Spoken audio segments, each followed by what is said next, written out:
पूछा last lecture में आप लोगों को कोई प्रॉब्लम है? नहीं मैम।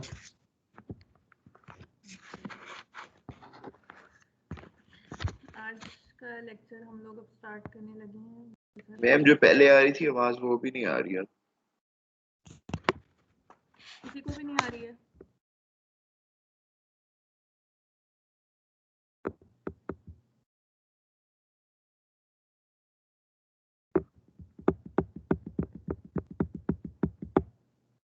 क्लास किसी को आवाज आ रही है? मैम आती है लेकिन आवाज बहुत कम आती है। ये इसका कोई हल तो है नहीं।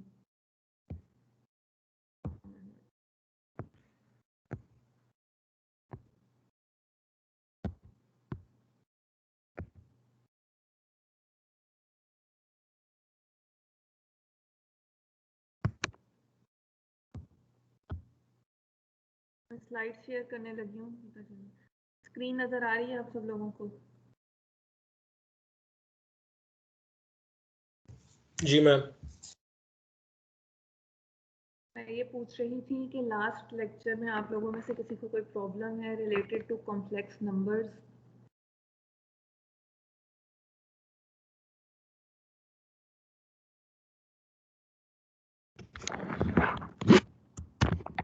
आज आप लोगों को मेरी आवाज आ रही है? क्वेश्चन का आंसर करें। नहीं मैम, कोई प्रॉब्लम नहीं है। आज हम लोग पढ़ने लगे हैं इक्वेशंस के बारे में। तो अब जो हम लोगों ने लेक्चर पढ़ना है और उससे नेक्स्ट लेक्चर हम लोगों ने पढ़ना है क्वाड्रेटिक इक्वेशंस के बारे में। आज हम लोग लीनियर इक्वेशंस पढ़ेंगे और उसको सॉल्व करने का तरीका पढ़ेंगे। अच्छा, सबसे पहले तो देखेंगे कि इक्वेशन क्या होती है। कोई भी मैथमेटिकल स्टेटमेंट जो है, जब हम दो एक्सप्रेशंस हमारे पास गिवन हो, अलजेब्राइक एक्सप्रेशंस जो बेसिकली होते हैं, अगर हम लोग उन दोनों के दरमियान इक्वालिटी लगा देते हैं तो वो हमारे पास एक इक्वेशन बन जाती है। जैसे यहाँ पे हमारे पास एग्जांपल है 5x + 9 = 24। ये हमारे पास एक इक्वेशन है। इसी तरह अगर मेरे पास कोई इक्वेशन हो, मैम यहाँ पे लिखा हुआ था हैविंग सेम वैल्यू, तो सेम वैल्यू से क्या मतलब हम समझे? वो दोनों इंटीजर्स हो या क्या होगा? मतलब उसकी ये होगा ना कि जब हम उसको सॉल्व करेंगे तो उसका आंसर सेम आएगा। मतलब लेफ्ट हैंड साइड और राइट हैंड साइड जो है ना, एट दी एंड जब हम लोग चेक करते हैं तो वो सेम आती है। जैसे ये 2x + 1 है, मैं कहती हूँ कि ये इक्वल है 3 के।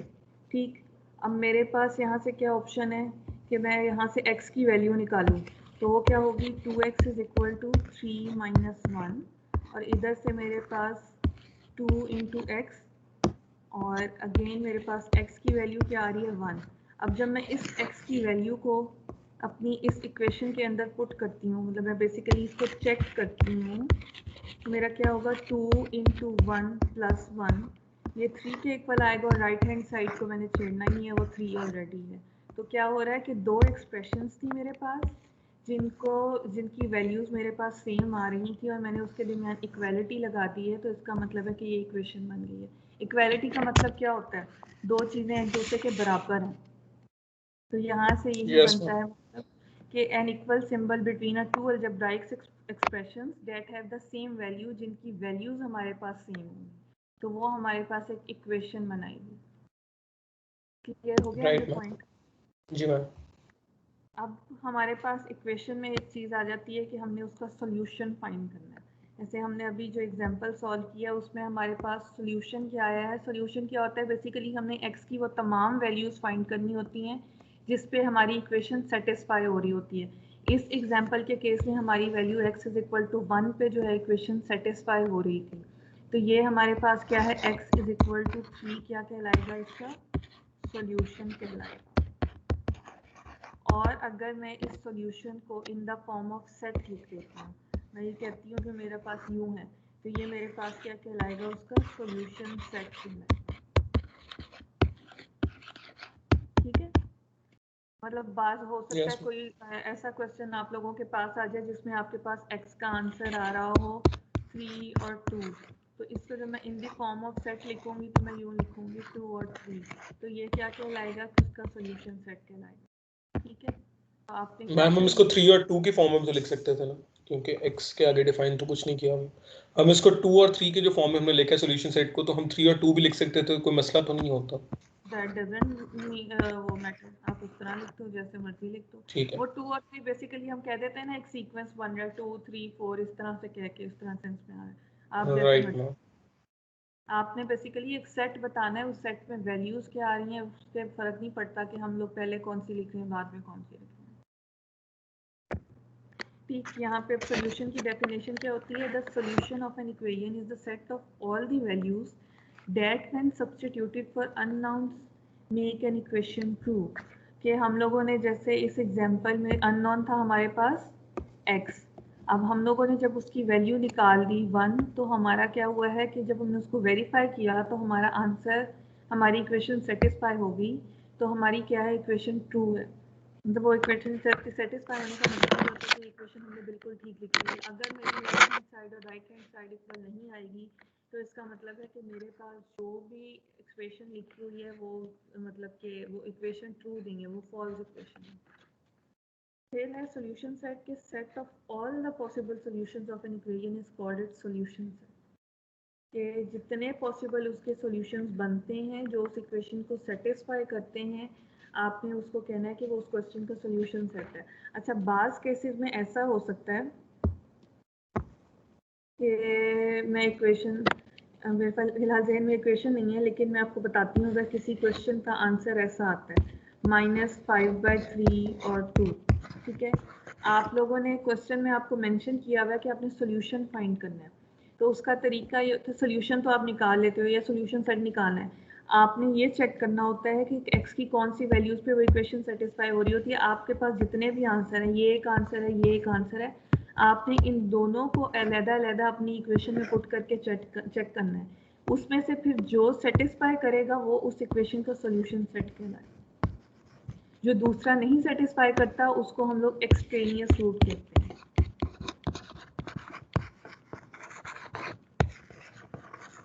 मतलब आप लोगों का जो भी कोई लीनियर इक्वेशन दी होगी, आपको उसको एंड पे चेक मस्ट करना होगा, ये चेक करने के लिए कि मेरी इक्वेशन ट्रू है या नहीं है। ठीक है, मैम ये वही बात फिर पॉइंट से रिपीट कर दें। मैंने ये बात की है। मैं आपको कोई एग्जांपल देती हूँ।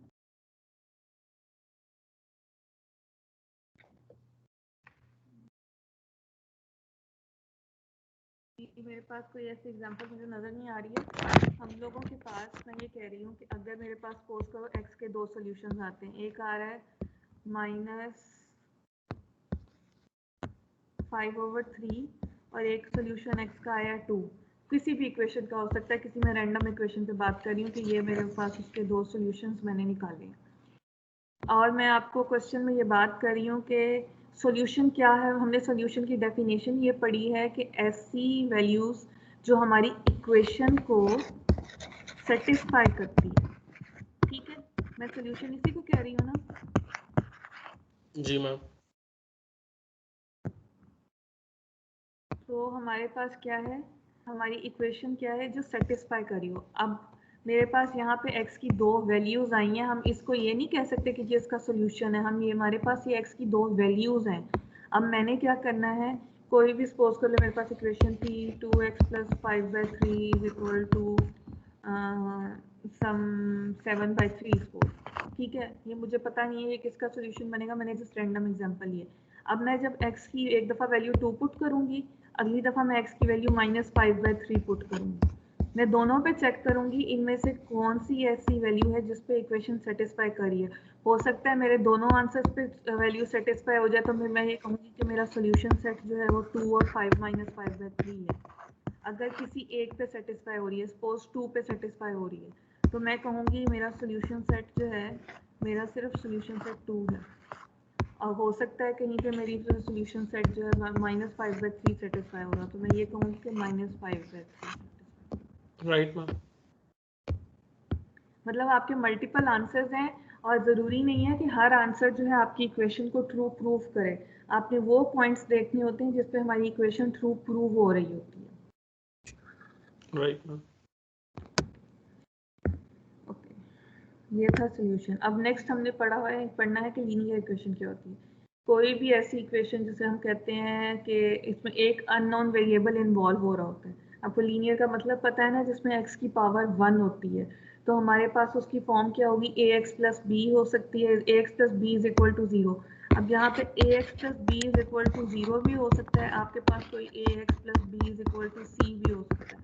मतलब जी हम लोग इन जनरली जीरो इन जनरली हम लोग कह देते हैं, लेकिन हमारे पास इक्वेशन की फॉर्म लीनियर की क्या बनेगी ये। और इसमें हमारे पास क्या होता है कि ए पे कंडीशन है कि वो नॉट इक्वल टू 0 होना चाहिए।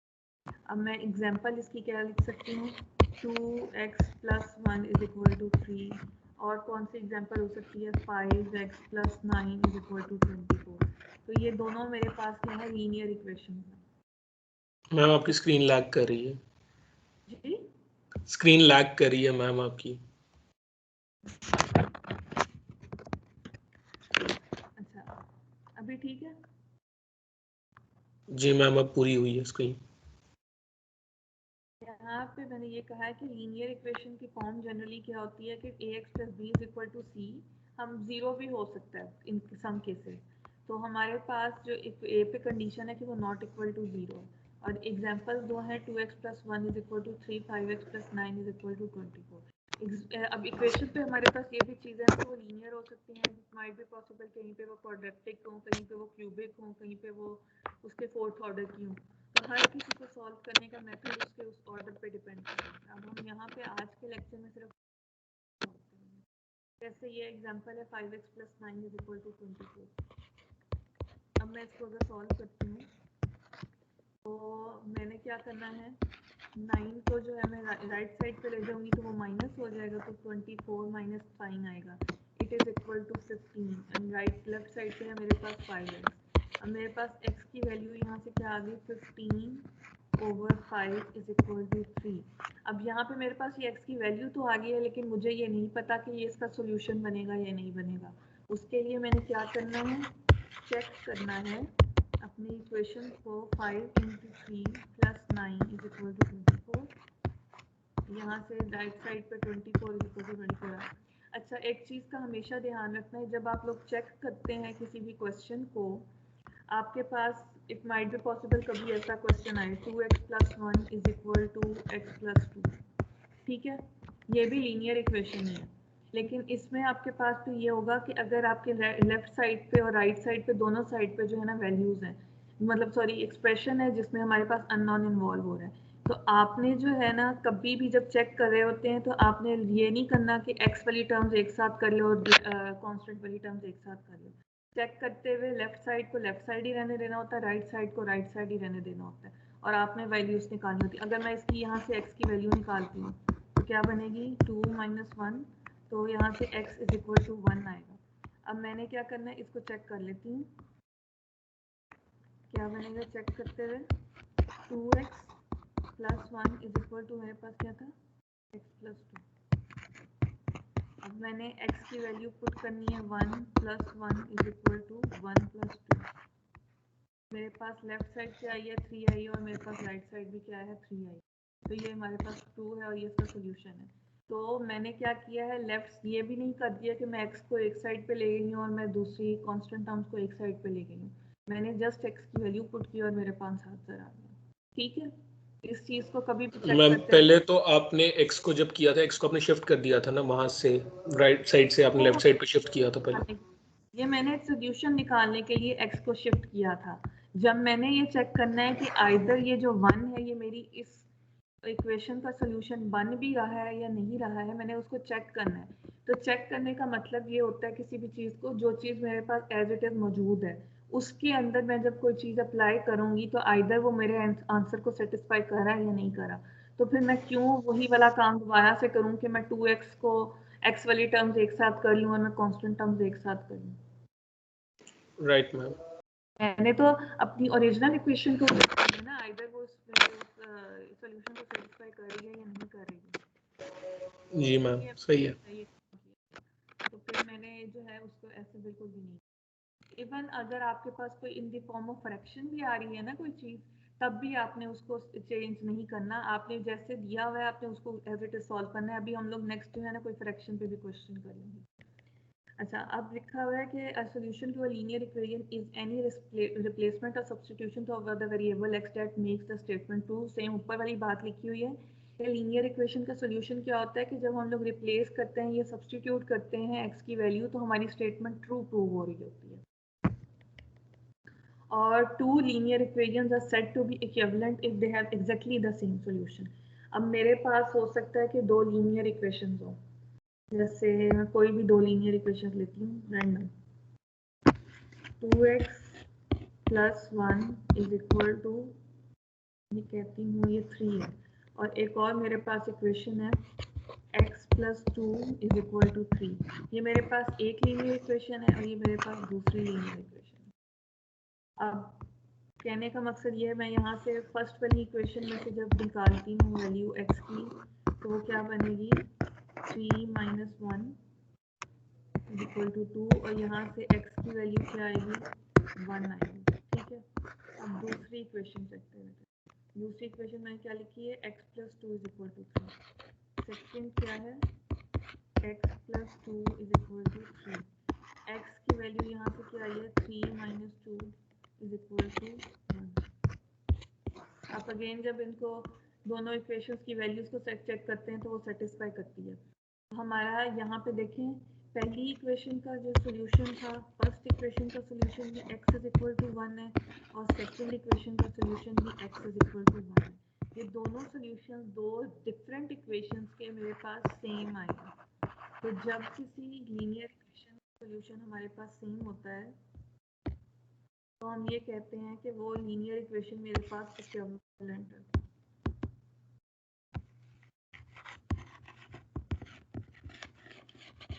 समझ आइए इक्विवेलेंट क्या होता है, कोई भी दो डिफरेंट लीनियर इक्वेशन जब सेम सॉल्यूशन दे रही होती है तो वो हमारे पास इक्विवेलेंट कहलाती हैं। राइट, यही बात लिखी हुई है कि two linear equations are said to be equivalent if they have exactly the same solution. कि हो सकता है मैं आपको कहीं पे क्वेश्चन दे दूं, दो रैंडम लीनियर इक्वेशंस दी हों और मैं कहूं कि आप फाइंड करें either these two equations are equivalent और नॉट, तो आपने दोनों के अलग-अलग सॉल्यूशन निकाल के चेक कर लेना है कि वो अगर सॉल्यूशन सेम है तो इसका मतलब है कि वो इक्वेशंस जो है हमारे पास लीनियर है, इक्विवेलेंट है। नेक्स्ट टेक्निक क्या होती है सॉल्व करने की लीनियर इक्वेशंस को, प्रोसीजर जैसे कह रहे हैं हम लोग। इस पे प्रोसीजर में क्या होता है कि हमारे पास वन वेरिएबल इन्वॉल्व होता है।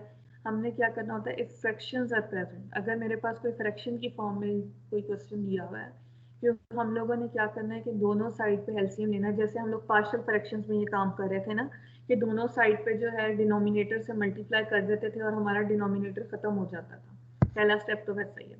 फिर हम लोगों ने देखना है कि अगर मेरे पास कोई पैरेंथेसिस इन्वॉल्व है, कोई ब्रैकेट आ रही है, तो हम लोगों ने डिस्ट्रीब्यूटिव प्रॉपर्टी या जो भी प्रॉपर्टी लगती है उससे हम लोगों ने वो पैरेंथेसिस खत्म करनी है। उसके बाद तीसरा स्टेप क्या होगा कि हम लोगों की जो भी टर्म्स एक जैसी हैं इक्वेशन, मतलब इक्वेशन की लेफ्ट हैंड साइड और राइट हैंड साइड पे उसको कंबाइन कर लेना है।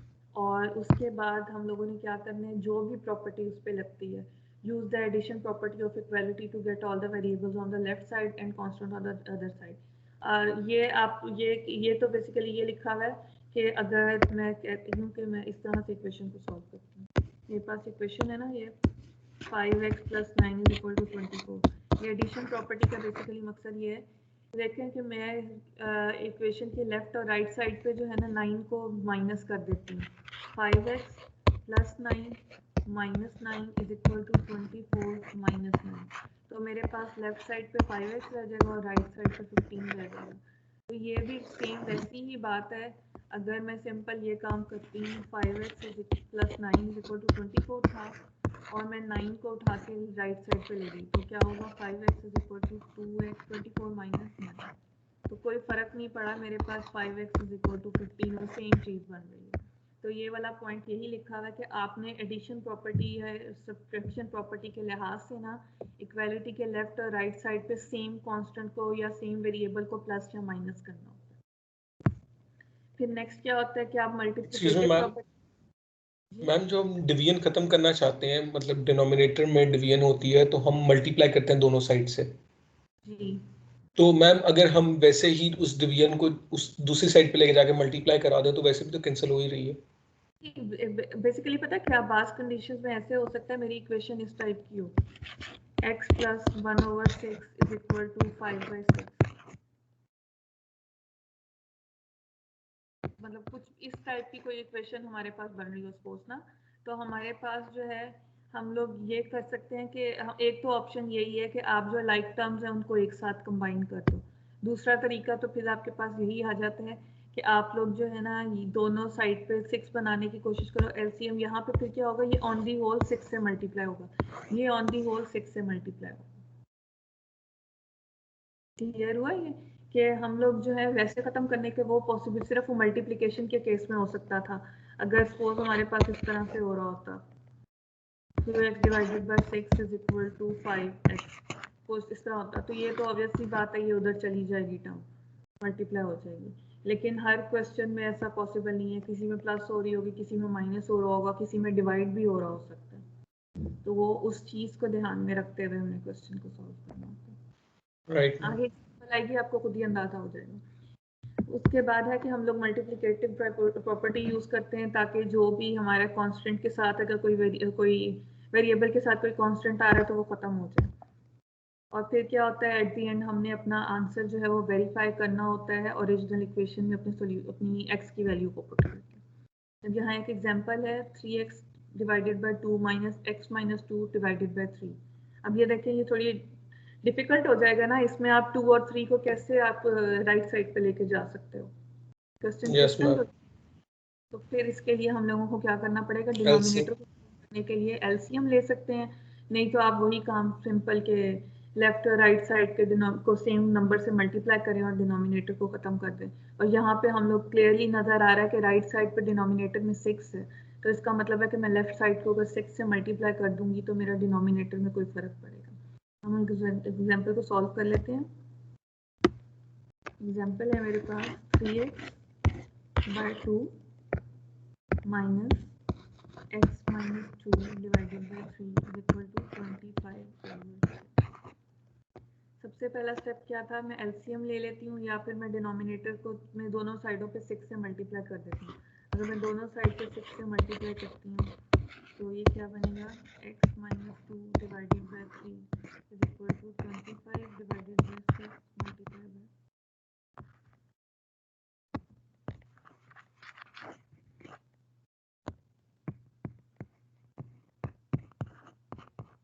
यहाँ पे 6 तो 6 से कैंसिल हो रहा है। अब जो लेफ्ट साइड है इसकी,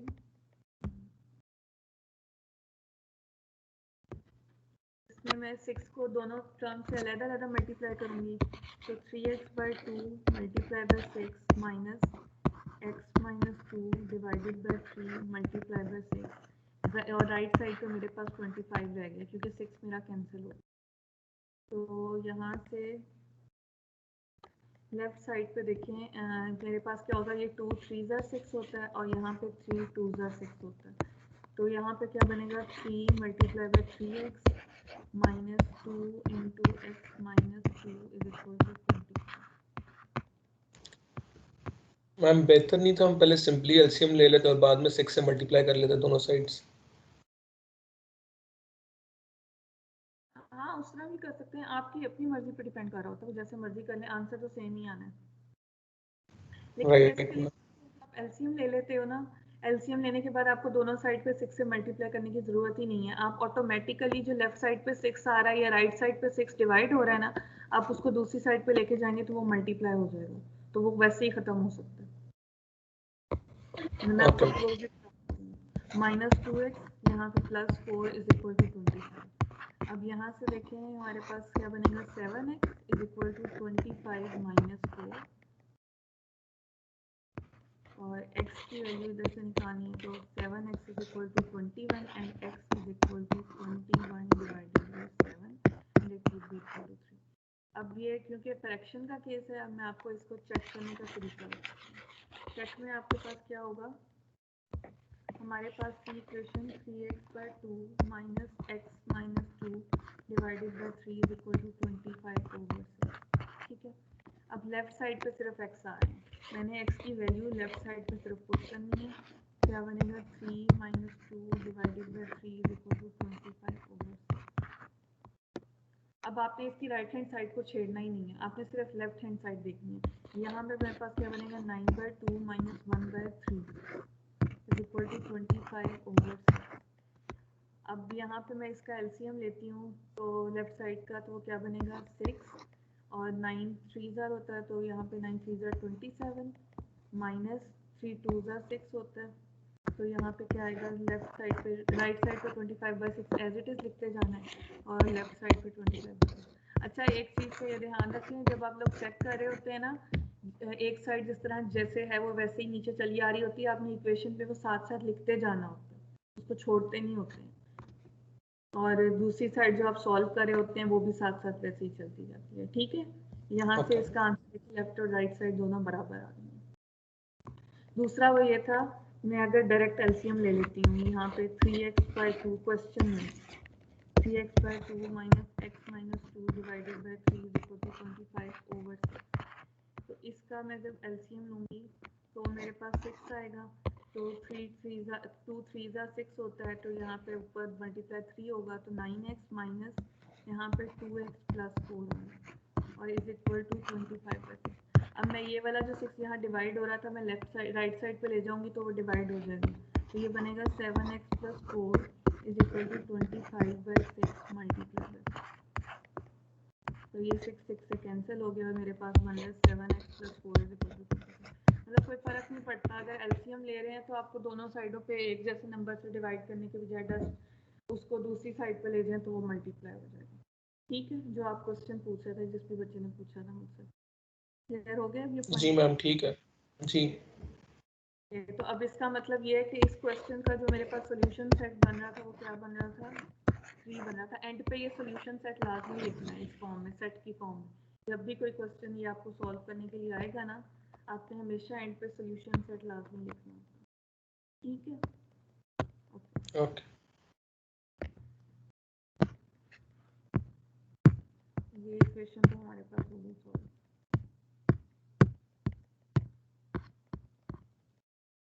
चेक आपको लाजमी करना पड़ेगा, क्योंकि बार बार मैं बता रही हूँ कि हो सकता है कि किसी क्वेश्चन में जो है हमारे पास वो उसका सोल्यूशन बने ही ना, कि वो सोल्यूशन बनने वाले हम लोग नेक्स्ट लेक्चर में जो क्वाड्रेटिक इक्वेशन आएंगी ना, तब उसमें ज़्यादा केस होता है। अब हमारे पास वर्ड प्रॉब्लम्स हों। If we subtract 27 from 3 times a certain number, the result is 18. Find a number. Question है,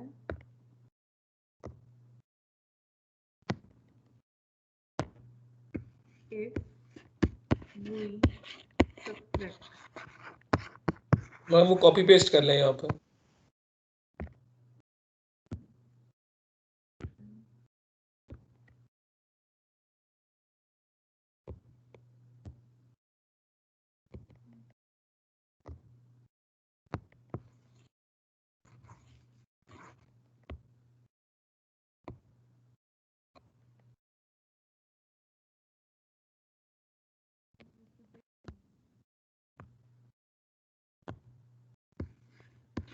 if we subtract 27 from 3 times a number,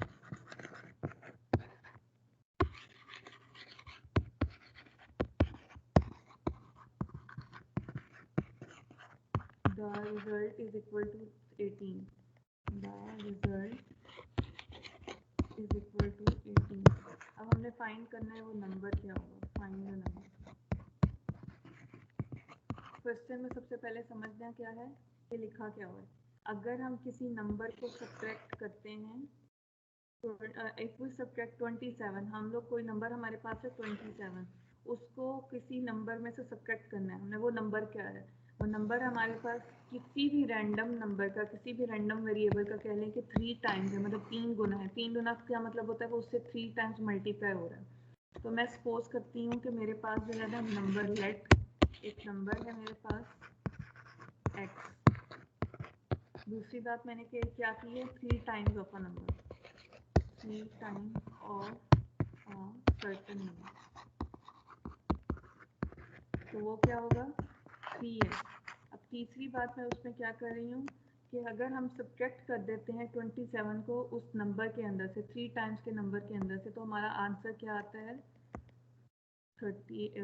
मेरा आंसर क्या आ रहा है 18 आ रहा है। तो तीसरी चीज़ क्या आ रही है मेरे पास, कंडीशन मेरे पास क्या बन गई, बाय द गिवन कंडीशन मेरे पास है कि 3x में से मेरे पास नंबर को सब्ट्रैक्ट होना है 27 और वो मुझे बराबर होगा 18 के। तो यहाँ से मैं x की वैल्यू निकालूंगी, तो 3x is equal to 18 plus 27 and it would be equal to 45 और 3x की वैल्यू यहाँ से क्या आ जाएगी, x की वैल्यू क्या आ जाएगी 45 divided by 3 is equal to 15। ठीक है, और एट द एंड आप इसको दोबारा अगर चेक करते हैं x की वैल्यू को क्वेश्चन में अगर मैं पुट करती हूँ चेक करने के लिए, तो मेरे पास क्या होगा 3 into 15 minus 27 and it would be equal to 18. So 45 minus 27 and it is equal to 18. तो यहाँ से मेरे पास क्या आ रहा है 18 is equal to 18. क्लियर हो गया ये क्वेश्चन? मैम इन केस अगर हमारा ये इक्वल ना आए दोनों साइड्स, तो फिर हम उसका सॉल्यूशन सेट में क्या लिखेंगे? No solution. आपने आंसर लिखना है नो सॉल्यूशन। इसीलिए तो चेक करना पड़ता है आपको कि क्या हमारे पास आप पॉसिबल है कि वो हमारी इक्वेशन को प्रूफ कर रहा है। अगर वो प्रूफ ना कर रहा है इसका मतलब है कि उसको मतलब सपोज करें अगर मैं ये सॉल्व करती हूँ मेरे पास यहाँ 19 आता है, ये इक्वल टू 18 आ रहा होता तो मैं नॉट इक्वल टू 18 था, इसका मतलब है कि इसका सोल्यूशन ही कोई नहीं। Right ma'am.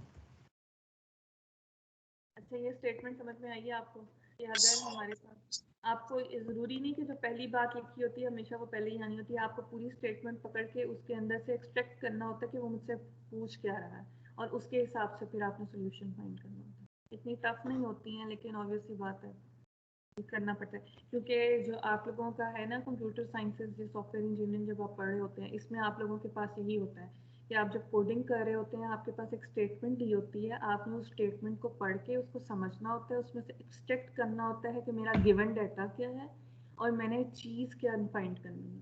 तो जब तक आपको अपने गिवन डाटा की समझ में नहीं आएगी आप उसमें से सोल्यूशन नहीं निकाल सकते। तो मैथ्स या अलजबरा आपको पढ़ाने का मकसद ये होता है कि आपको समझ में आ जाए कि मैं जो चीज़ पढ़ रही हूँ, मैं जो चीज़ कर रहा हूँ उसके अंदर मेरे पास वो मुझे प्रॉब्लम क्या दे रहा है और मैं उसको सॉल्व कैसे करना। तो स्टेटमेंट्स करवाने का बेसिकली मकसद ही ये होता है। अब नेक्स्ट स्टेटमेंट क्या है,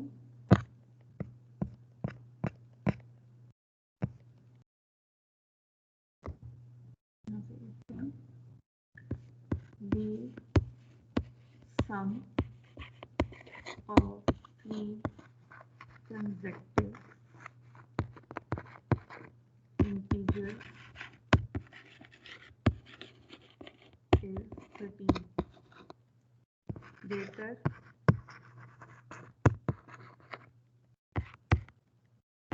than twice the smallest of the three integers। अब हमने वो इंटीजर फाइंड करना है, फाइंड द इंटीजर।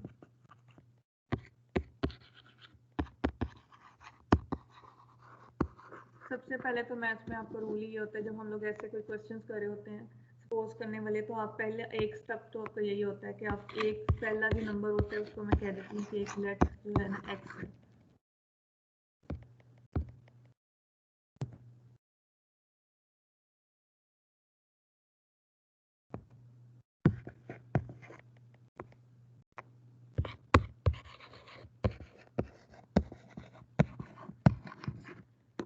लेकिन अब यहाँ पे इस केस में देखिए मुझसे वो कह रहा है सम ऑफ 3 कंसेक्टिव इंटीजर्स, कि मेरे पास 3 कंसेक्टिव इंटीजर है। 3 कंसेक्टिव इंटीजर्स का मतलब क्या होता है, सपोज करें कि अगर मेरा पहला इंटीजर 2 है तो मेरा दूसरा इंटीजर 3 है और मेरा चौथा इंटीजर क्या होगा 4 होगा। तो ये क्या है 3 लगातार इंटीजर्स आ रहे हैं मेरे। इसमें अगर मैं कहती हूँ मेरा 2 सपोज अगर x है तो मेरा ये जो 3 है वो क्या होगा x + 1। इसका मतलब क्या होगा ये मेरे पास 2 + 1 होगा। तीसरा मेरे पास क्या होगा x + 2, इसका मतलब क्या होगा ये 2 + 2। ठीक है, तो ये होता मैम है हम इनको एक्स वाई जी नहीं कंसिडर करेंगे। x y z नहीं होगा। आपने बताना है कि ये बेसिकली ये सीक्वेंस बन रहा है ना कि मेरे पहले टर्म से मेरी दूसरी टर्म कैसे आ रही है, मेरी दूसरी टर्म से मेरी तीसरी टर्म कैसे आ रही है, वो एक तरह का सीक्वेंस बन रहा होता है। तो आप लोग उसको डिफरेंट नहीं कर सकते।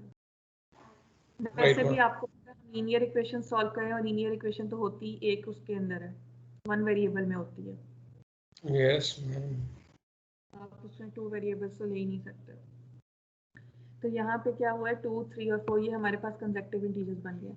अब क्वेश्चन में वो मुझे क्या कह रहा है कि हमारे पास 3 कंसेक्टिव इंटीजर्स का सम है। अब इसकी एक साइड पे मैं लिख देती हूँ x प्लस मेरे पास वो तीनों इंटीजर्स क्या बनेंगे। सबसे पहले मैं बताऊंगी कि let 3 integers consecutive integers are x + 1 and x + 2। अब मुझे उसने क्वेश्चन में कहा है कि मैंने इन तीनों का सम लिखना है, x + 1 + x + 2। अब वो किस चीज के बराबर है?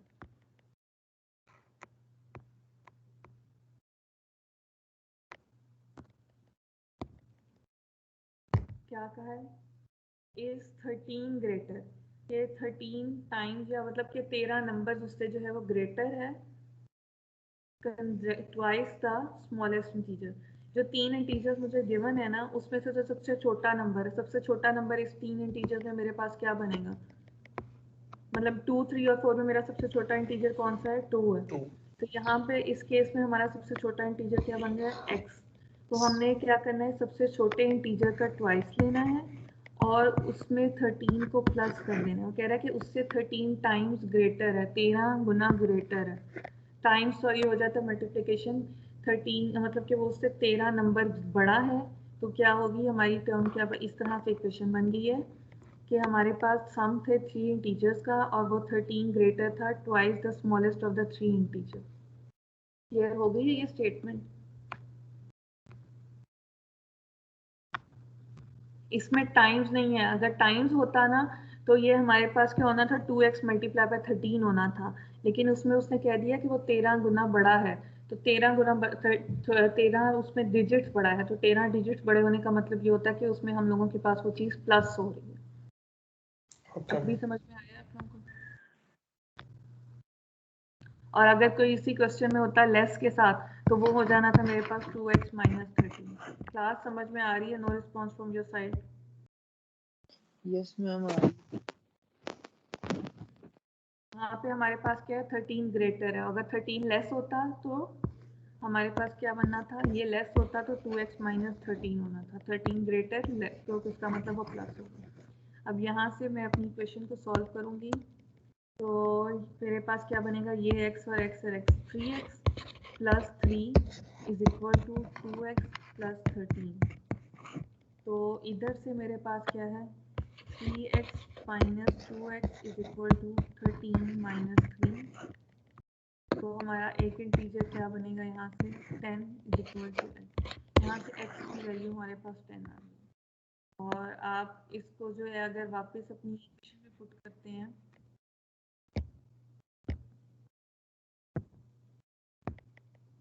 तो मेरे पास क्या बनेगा, 10 + 1। बेसिकली इस क्वेश्चन में आपको वैसे ज़रूरत नहीं है सेट करने की। आप लोगों को जब 3 इंटीजर्स चाहिए, आपके पास पहला इंटीजर क्या आया है, =10। दूसरा इंटीजर x + 1 है, वो क्या बनेगा मेरे पास, 10 + 1 बनेगा, वो इक्वल होगा 11 के।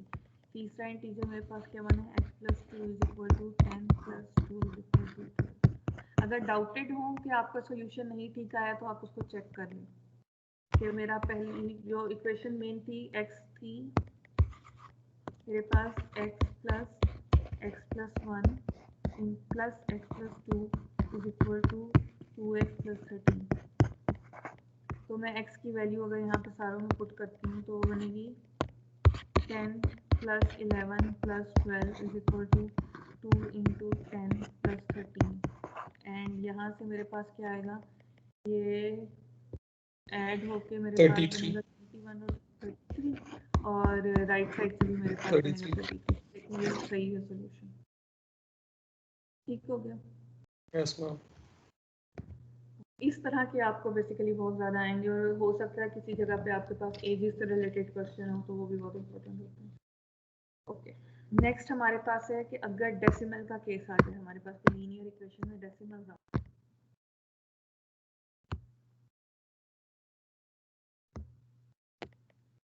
तो क्या करेंगे हम लोग?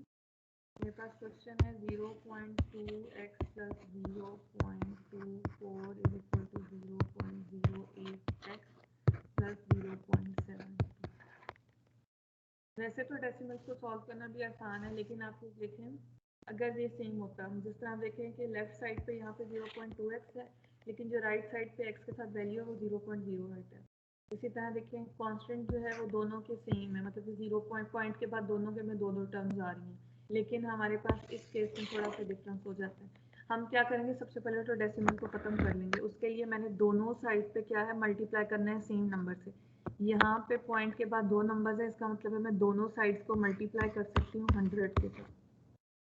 मैंने दोनों साइड्स को 100 से मल्टीप्लाई किया, मेरे पास यहाँ पे रह जाएगा 20x, इधर तो पॉइंट खत्म हो जाएगा सिरे से ही, तो ये 24, यहाँ पे भी पॉइंट खत्म हो जाएगा तो 8x और यहाँ पे प्लस 72। ये तो आप लोग कैलकुलेटर से भी निकाल सकते हो अगर आपको किसी को समझ में ना आए। तो 20x minus 8x is equal to 72 minus 24 and it would give us 48। यहाँ से हमारे पास आएगा 12x and x की वैल्यू मेरे पास क्या आ गई है 48 divided by 12 and that is equal to 4। Ma'am अगर जो डेसिमल ब्रेक करना है वो हम कन्वेंशनल स्टाइल से करें, क्या हुआ? अगर जो डेसिमल को हमने रिमूव करना है वो हम कन्वेंशनल स्टाइल से उसके करें तो फिर मतलब अगर ऊपर 0.2 था तो हम नीचे 10 लेकर आके ऊपर सिर्फ 2 रहने दें न्यूमरेटर में और उसको आगे फर्दर करके बाद में एलसीएम ले लें, वैसे भी हो जाएगा ये पॉसिबल? या कर सकते हो आप, जो कन्वेंशनल लग रहा हो उस तरह से भी हो सकता है, क्योंकि बाजू का ये तो सिंपल था ना कि पॉइंट के बाद एक नंबर या दो नंबर थे। कोई ऐसी सिचुएशन हो सकती है जिसमें पॉइंट के बाद आपके पास 4 या 5 नंबर आ रहे हैं और आपको क्लियर ना हो कि मैंने एग्जैक्टली किस नंबर से मल्टीप्लाई करना है, तो आप ये कर सकते हो कि आप उसका पॉइंट खत्म करके जो है नीचे अगर मतलब 8/10 आ रहा है तो 8/10 लिख दो, अगर प्लस करके 8/1000 आ रहा है आप 8/1000 लिख दो उसमें। वो आपके लिए ज़्यादा इजी है मेरे ख्याल में, क्योंकि आपको फिर क्लियर हो जाएगा ना एट दी एंड पे मैंने किस नंबर को क्या मेरे पास नंबर क्या बनता है। यस इजी आपने देखनी होती है, हम तो ये होता है ना हम सिंपलर वो कर देते हैं कि सिंपल का ये होता है अगर आपको चीज़ आ जाए तो आप फटाफट भी कर सकते हैं, अगर नहीं आ रहा है तो स्टेप बाय स्टेप करोगे तो आपका क्वेश्चन भी ठीक सॉल्व होगा और ऑब्वियसली बात है जो चेक कर रहा होता है उसको भी आसानी से सारा आपका समझ में आ जाता है। जी। अगर मैं इसको चेक करती हूँ, मेरे पास क्वेश्चन है 0.2x plus 0.24 and it is equal to 0.08x plus 0.72। x की वैल्यू मेरे पास आई थी 4, तो 0.24 is equal to 0.08 into 4 plus 0.7। यहाँ से लेफ्ट साइड मेरे पास बनेगी 0.8 plus 0.24 और राइट साइड पे मेरे पास जब मैं 0.08 को 4 से मल्टीप्लाई करूँगी तो बनेगा 0.32 प्लस 0.7। तो लेफ्ट साइड पे आंसर आएगा 1.04 और सेम मेरे पास आंसर आएगा राइट साइड पे तो 1। इसका मतलब है कि इस क्वेश्चन का मेरे पास सॉल्यूशन सेट क्या है, राइट। अब बेसिकली जब हम लोगों के पास ये पॉइंट्स वाले क्वेश्चन आते हैं तो आपके पास अक्सर चीज़ आती है ना जिससे हम लोगों के क्वेश्चन होते हैं मोस्टली परसेंटेज से रिलेटेड, जब 100% आप जैसे कहते हैं परसेंटेज से रिलेटेड क्वेश्चन के ही केस में ही हमारे पास मोस्टली डेसिमल्स आ रहे होते हैं। तो हमारे पास अगर हम लोगों को क्वेश्चन आपके पास मतलब एक जनरल सा फॉर्मूला है हमारे पास एक कि ओरिजिनल सेलिंग प्राइस हो किसी चीज़ की मेरे पास, उसमें से मैं उसका डिस्काउंट निकाल दूँ तो मेरे पास क्या आएगी सेल प्राइस आ जाएगी जो उसकी मतलब जिस पे अब मैंने डिस्काउंट के बाद उसको सेल करना है। ये आपको सेल का कॉन्सेप्ट तो आपको हर बच्चे को क्लियर होगा। Yes ma'am. मार्केट में जाती हूँ, मेरे पास कोई शर्ट सपोज 3000 की थी और उन्होंने उसके ऊपर जो है 10% या कह लें जो 20% सेल लगाई हुई है, तो आपके पास क्या होता है, आप उसमें उस 20% को उसमें से माइनस कर दोगे तो आपको पता चल जाएगा कि मेरे पास उसकी क्या सेलिंग प्राइस है। ठीक है ना, मतलब अगर किसी ने उस पर 3000 था और मेरे पास 1000 की सेल थी तो मुझे पता चल गया कि मैंने 2000 में मैंने वो शर्ट खरीदी। ठीक हो गया। Yes ma'am. अब अगर इससे रिलेटेड कोई क्वेश्चन हमारे पास हो, ये Karen bought a dress at 35% discount, इसने इतने डिस्काउंट पे खरीदी है, सेल फॉर कितने पे थी, $32.50, what was the original price?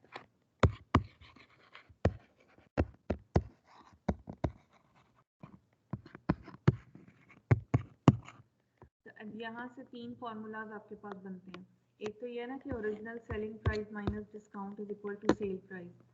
दूसरा आपके पास यहाँ से बनता है कि आपके पास ओरिजिनल प्राइस अगर आपने निकालनी है तो वो क्या होगी, सेल प्राइस में मैं अपनी जो है प्लस कर दूँगी डिस्काउंट को, तो मेरी क्या आ जाएगी, ओरिजिनल प्राइस आ जाएगी। अगर मैंने डिस्काउंट निकालना है तो वो क्या बनेगा, ओरिजिनल में से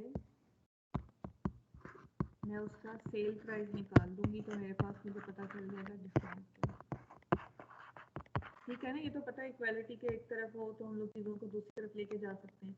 अब मुझे मेरा जो क्वेश्चन है उसमें मेरे से वो क्या कह रहा है कि इस लड़के ने जो है ड्रेस खरीदा है 35% डिस्काउंट पे और डिस्काउंट उसकी सेल उस पर क्या थी 32.50 थी, और हम लोगों के पास क्या हमने फाइंड करना है, उसकी ओरिजिनल प्राइस फाइंड करनी है।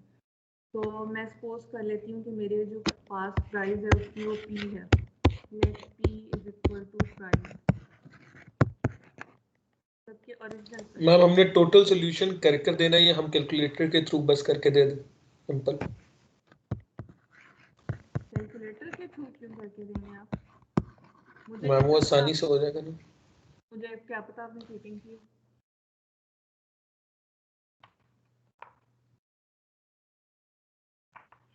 हो सकता है ऐसा। नहीं मैम, चीटिंग तो नहीं करते ना, एलिमेंट्री है। वो तो फिर अब मैं मुझे कैसे पता चलेगा आपने क्वेश्चन कैसे निकाला है। हो सकता है मेरी अप्रोच उस क्वेश्चन को लेके कोई डिफरेंट हो और आपकी अप्रोच उस क्वेश्चन को लेके थोड़ी डिफरेंट हो। तो जब तक आप मुझे उसका सोल्यूशन निकाल के नहीं बताओगे मैं कैसे भी पता कर सकती हूँ आप क्या सोच रहे हो। हो सकता है आपकी अप्रोच भी सही हो, लेकिन मैं अगर अपनी अप्रोच को ठीक समझते हुए ही क्वेश्चन को चेक कर रही हूँ तो फिर क्वेश्चन गलत हो सकता है ना आपका। गलत कर दूँ मैं तो कोई मेरे मेथड से ही नहीं किया हुआ था, इसका मतलब इसने गलत किया। Yes ma'am. अच्छा, मैं कहती हूँ कि मेरी जो P है वो ओरिजिनल प्राइस है, तो मेरे पास फॉर्मूला था कि मैंने ओरिजिनल प्राइस निकालनी है, तो मेरे पास क्या बनती है, सेल प्लस डिस्काउंट। अच्छा, इसमें ये इस तरह से भी कर सकती हूँ और मैं सिंपल ये भी कर सकती हूँ कि ऐसे ही रहने दूँ ओरिजिनल, क्योंकि हमारे पास अननोन वैल्यूज़ है ना, कांस्टेंट है, तो वो तो हम लोग ऐसे भी सॉल्व कर सकते हैं, minus discount is equal to sale price. अब मेरा जो ओरिजिनल प्राइस है वो P है, मैंने ऊपर यहाँ पे सपोज किया कि मेरी ओरिजिनल प्राइस P थी, और मेरा डिस्काउंट फिर क्या बनेगा, 35% डिस्काउंट है, और किस चीज़ के ऊपर है, मेरी इस प्राइस के ऊपर है। मेरी प्राइस क्या थी, P थी, और मेरे पास जो सेल प्राइस उसने दी हुई है वो मेरी सेल किसने की हुई है 32.50 की, तो मेरे पास क्या आ जाएगा 32.50।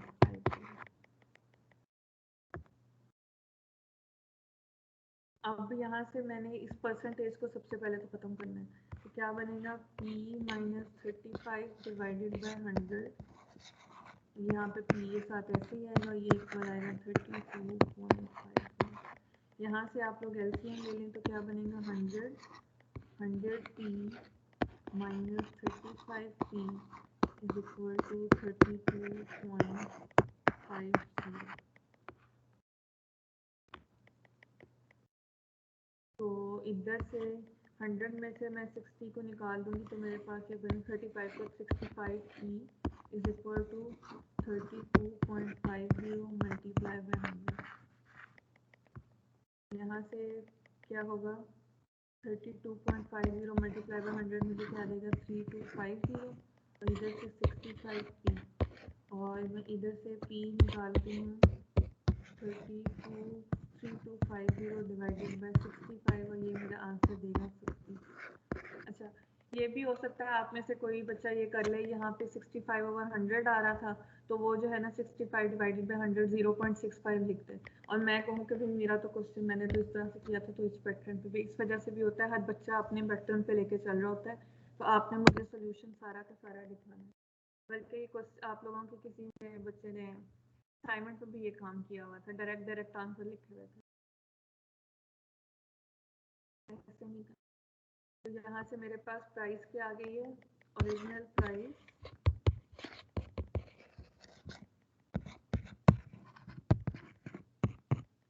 Is equal to $50। क्लियर हो गया जी मैम। लास्ट है आज के इसमें अगर इन जनरली आपको कोई कह दे कि फॉर्मूलाज निकालने हैं या मतलब जस्ट जनरली क्वेश्चंस हो सकते हैं तो उसमें आपके पास ये हो सकता है मेरे पास अगर मैं सपोज कहती हूँ ना कि मैंने $3 कहीं पे इन्वेस्ट किए हैं और उसकी जो परसेंट है R परसेंटेज है उस पर R उसका रेट होता है उसकी और जिसे मैं परसेंटेज में चेक करती हूँ परसेंटेज में जिसे मैं लिखती हूँ और T उस पर कह लें कि टाइम कितना लग रहा है या कितने साल लग रहे हैं। तो मैंने अगर इन्वेस्टमेंट निकालनी है कि मेरे पास कितनी होगी तो मैंने क्या करना होता है T को मल्टीप्लाई करना होता है R से और R मल्टीप्लाई और T से। तो हमारे पास क्या होता है कि मेरे पास इन्वेस्टमेंट आ जाती है कि मैं कितनी इन्वेस्टमेंट करूँ। मेरा क्वेश्चन है मेरे पास इफ वी इन्वेस्ट $3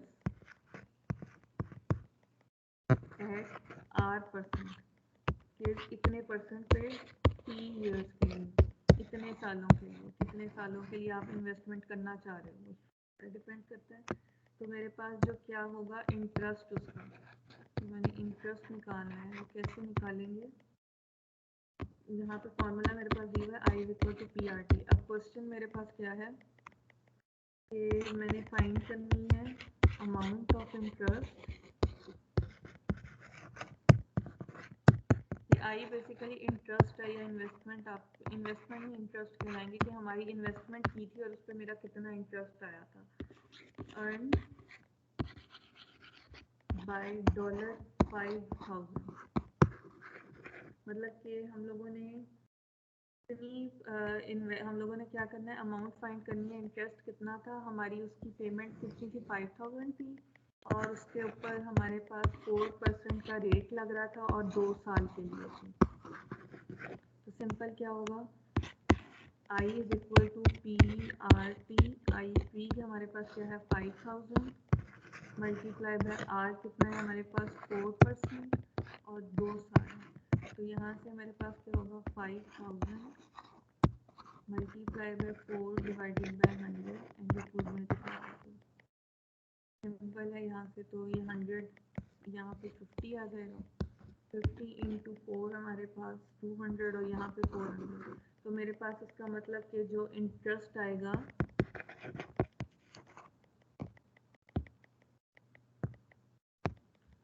वो $400।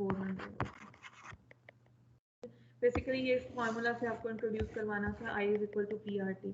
बाज़ जगह पे हो सकता है मैं आपको कह दूँ जनरली कह दूँ कि मेरे पास कह लें कि कोई क्वेश्चन है उसमें मेरे पास इंटरेस्ट उसका I कोई भी मेरे पास वैल्यू है इंटरेस्ट की और मेरे पास रेट उसका गिवन था 8% और मेरे पास टाइम था 2 इयर्स का। तो मैंने क्या निकालना है उसकी पेमेंट निकालनी है या कितने डॉलर उसके कितने पैसे उसके पास आएंगे P कितना बनेगा। तो मैं कैसे निकालूंगी i is equal to P R T है, यहाँ से सिंपल p की वैल्यू क्या निकालूंगी तो क्या मैम होगी पी तो टोटल इन्वेस्टमेंट नहीं है जो उसने की हुई है। हाँ, तो मेरे पास इन्वेस्टमेंट इतनी की हुई है। अब मेरे पास हो सकता है किसी क्वेश्चन में इंटरेस्ट गिवन हो, उसका रेट गिवन हो, उसके साल गिवन हो, लेकिन मुझे इन्वेस्टमेंट फाइंड करनी हो कितनी की है, तो मैं इसी फॉर्मूला से निकालूंगी ना। तो हम लोगों के पास क्या होगा, i is divided by p over r, i divided by rt हो जाएगा। तो मेरे पास कितने पैसे उसने इन्वेस्ट किए थे वो आ जाएंगे। मैम ऐसा भी हो सकता है कि वो दो चीजें ना दे, मतलब प्राइस दे दे और रेट ना दे और साथ में इंटरेस्ट भी ना दे, और वो कहे दोनों फाइंड करो। ऐसे नहीं हो सकता। आपको जब राइट तक मैम। पता नहीं होगा कि आपने किसी चीज़ पे, आप अपनी डेली लाइफ से एग्जांपल ले लो, आपको अगर ये बात पता ही ना हो मैंने किसी बिजनेस में कितना इन्वेस्ट करना है, तो आप कैसे, आपको पता चलेगा आपको कितना प्रॉफिट होगा, कितना इंटरेस्ट मिलेगा, कैसे आपको, आपका जो भी वो पूरा सेटअप है कैसे चलेगा। आपने एक सर्कल चलाना है और आपको यही नहीं पता कि मेरे पास इन्वेस्टमेंट के बाद मुझे कितने % के ऊपर उसका, मतलब कि मैं उसका प्रॉफिट लूँगा, तो फिर आप कैसे इन्वेस्टमेंट करोगे। कोई प्रॉफिट मार्जिन भी तो आपको देंगे ना, मतलब वो कहेंगे कि हम आपको 4% देंगे, 5% देंगे। मैंने एक बिजनेस स्टार्ट किया और मैंने अपने एम्प्लॉयज़ रखे हैं या किसी ने मेरे पास इन्वेस्टमेंट की है और मैं उसको बताऊँ ही ना कि मैं तुम्हें कितने पैसे दूंगी, तो फिर कैसे वो मेरे साथ काम करेगा। सही है मैम, सही है। तो आपको चीज़ों को पता होगा तो फिर आप उसको कह सकते हो ना। कन्विंस किसी को कैसे करोगे आप, आपने एक्सपोज बिजनेस स्टार्ट करना, आप किसी को कन्विंस करना चाहते हो कि मेरे साथ बिजनेस करो या मैं ऐसे होगा, तो जब तक आप उसको कन्विंस ही नहीं कर पाओगे आप उसको अपने बिजनेस में शामिल नहीं कर सकते। Okay. Yes. आज का तो लेक्चर कंप्लीट हो गया है। ये क्वेश्चन जो है ना, ये आपकी, मैंने चैप्टर नंबर 2 आपके सीआर को सेंड कर दिया, बाकी मैं अपलोड भी कर दूंगी, वो भी हो नहीं रहा था। तो उसमें ये चैप्टर नंबर 2 जो गिवन है उसकी 2.1 एक्सरसाइज आपने देखनी है, और उसमें स्पेशली आप वर्ड प्रॉब्लम्स को लाजमी आप चेक करें, क्योंकि जो वर्ड प्रॉब्लम्स है ना पेपर में आपको आनी भी वही है, और आपको अगर वो क्लियर नहीं होंगी तो आप लोग सॉल्व नहीं कर सकोगे। और इसमें ओके। टॉपिक दिया हुआ है मिक्सचर प्रॉब्लम और रेट प्रॉब्लम्स किस तरह की होती हैं। रेट प्रॉब्लम वैसे तो मेरे ख्याल में यही वाला है जो मैंने आपको करवा भी दिया, लेकिन फिर भी आप एक दफ़ा पढ़ लीजिएगा कि उसमें क्या चीज़ें हैं। ओके, आज के ओके लेक्चर मैम, लीव कर दें क्लास?